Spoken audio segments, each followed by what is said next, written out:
Hi, it's Sandy Wyllie.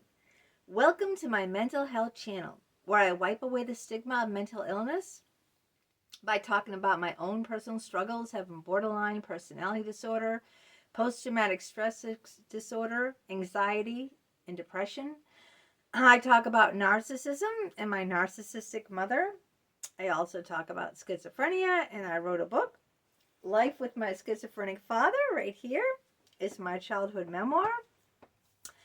I talk about all my unethical psychologists who I've had sex with over the years, who have been unethical, who I've taken to the licensing boards, who are abusive to me. And the links to all of my books, and my new book especially, right here, are psychotherapists sicker than their patients. The links to all these books are down below in the description. But I only come on as a former patient of almost 20 years. I am not a licensed therapist, and I don't hold a degree in psychology, so I cannot diagnose you or give you a professional opinion. All I ask in turn of you is your kindness and respect in the comments. Now, if you are new to my channel, welcome. Please hit that subscribe button below the box on the right-hand corner. And that way you'll be notified each and every time a new video of mine comes out. If you want to support my channel, you can buy me a cup of coffee. And the link to that is down below in the description as well. And please feel free to share my videos. You don't have to ask permission. Share them with your friends, your family, on your social media platforms. And please comment. I want to hear from all of you. What you say is very important to me. Today we're going to talk about trauma. What haunts you the most after trauma? Now, I've written about my childhood trauma, being beaten by my narcissistic mother, being abandoned and left by my schizophrenic father, who was in and out of mental institutes, who was delusional, paranoid, who thought the world was going out to kill us. I never had any consistency growing up. I was an only child. I wrote all about that in my memoir of Life with My Schizophrenic Father. And then when I tried to, and then I had a traumatic brain injured son, Alex right here, who at 4 years old was perfectly healthy.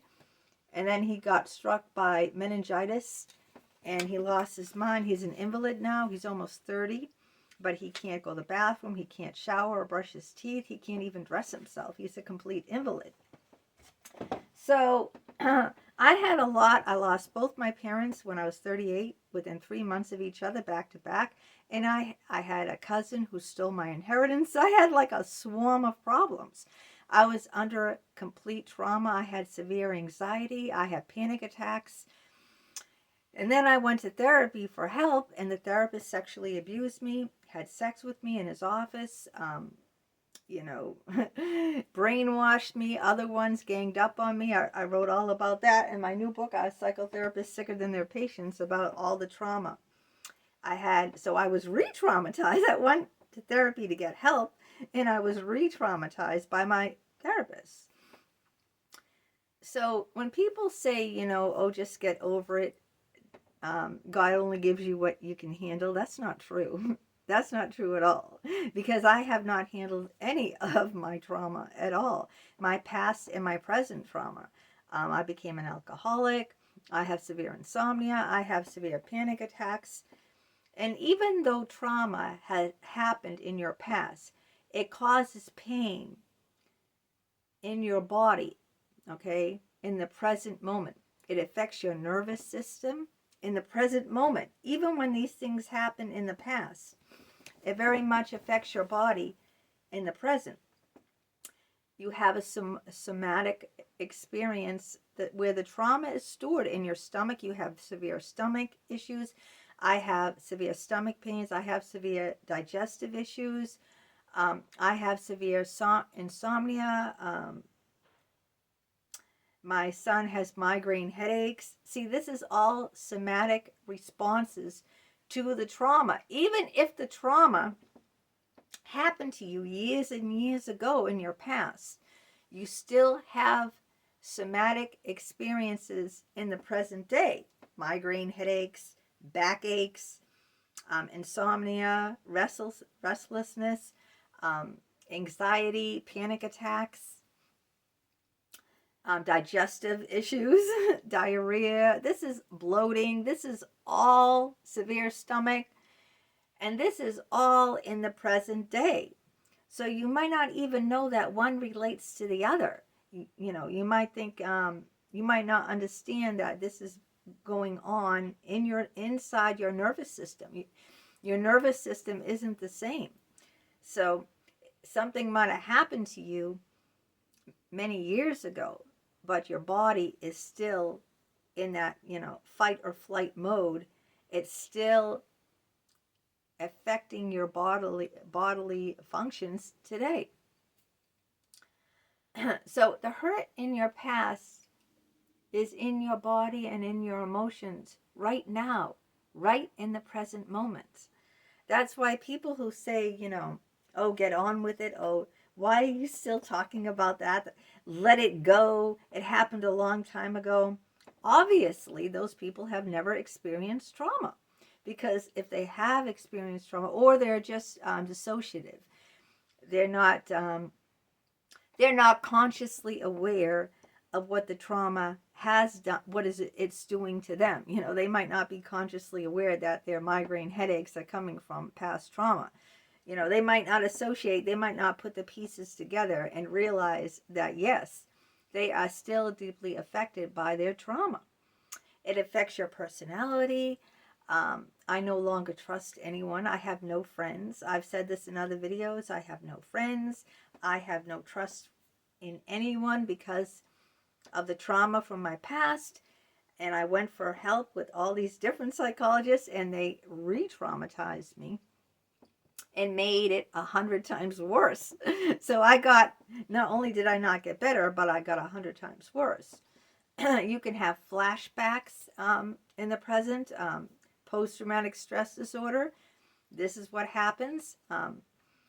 You relive things, you get triggered by things in the present that affects your nervous system, and you might not even know that what you're getting triggered. I do, because I'm psychologically aware. I've done a lot of inner work on myself, and I've done a lot of self-analysis because I'm no longer in therapy. So I do a lot of self-analysis, and I do a lot of inner work. And so that's how I'm much more consciously aware. When I react to something, I go, oh, now I understand why I'm reacting the way I do. Plus, I also have borderline personality disorder. So that makes my emotions much, much, much more intense. So what can you do with all this trauma that's stored in your body once you become aware of it? What is a good outlet for the trauma? What can you do with this trauma? Well, I think it's very good to put the trauma into words. You got to put it into something. You know, you just can't you can't ignore it, and you can't just leave it there to fester. You know what I mean? Like leaving a banana outside in the sun. Oh, you know, let's leave it in the sun and just leave it there to rot. You have to do something with it. So if you have that banana, you just don't leave it there. You make banana bread. That's what you do with it. So you have to put this into an outlet. For me, it's with words. Words, I put all my trauma into words. That's why some commenters don't understand, like, why are you still talking about that? Because I'm still deeply traumatized by what happened. I still have somatic symptoms. I have severe stomach aches. I have severe headaches. I have insomnia. So I still am carrying the trauma. So I'm putting my trauma into words. I'm writing all these books. I have over 36 books out there on Amazon. I've been published in poetry journals and magazines. I do this video. I do these videos. I have a whole YouTube channel on nothing but, you know, mental health. But, okay, say you're not a writer. You can journal. You don't have to share it with the world to put it into words.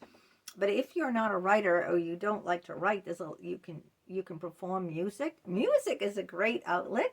Look at all the musicians and the songwriters out there who take their heartache, who take their trauma, and they create songs, and they create music videos, and they create records and CDs. So they're taking their trauma, their hurts from their breakups, from their abusive parents, and they're writing lyrics, and they're on the radio, and they make a lot of money. And what a lot of it has to do, if you look up the lyrics, the meaning behind the lyrics, you'll find out the trauma that these musicians are writing about. And a lot of them have written about past traumas. Tears in Heaven, that song was written, Eric Clapton, I believe, he wrote that song after his young son died. He fell out of a hotel window. That's where he put all his trauma into the lyrics of that song. It's a famous song. It's a lovely, sad song about, a father who lost his son, Tears in Heaven. And he said, well, it's not my time to join you. Oh, God, it's almost bringing tears to my eyes. But this is what I'm talking about, how to, sorry. Yeah, I'm sorry. It's just because of my son, it hits home too much. Sorry about that.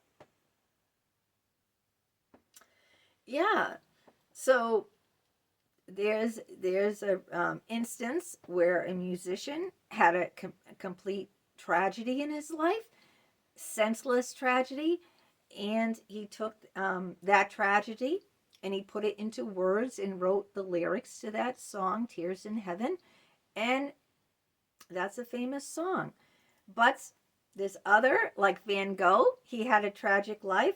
He dealt with a lot of depression, and his outlet wasn't words, but it was through his paintings. Van Gogh, Starry, Starry Night. There's a song too, Starry, Starry Night. Don McLean. All these famous people, whether they're artists, painters, or they're musicians, they take their trauma and they pour it into their art.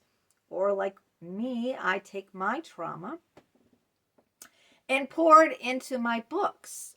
All these books I've written, and into my poetry, and into my videos, which I do almost every day. I haven't done videos in almost a week or 4 days. That's a long time for me because I was finishing up my book. A book is a lot of hard work.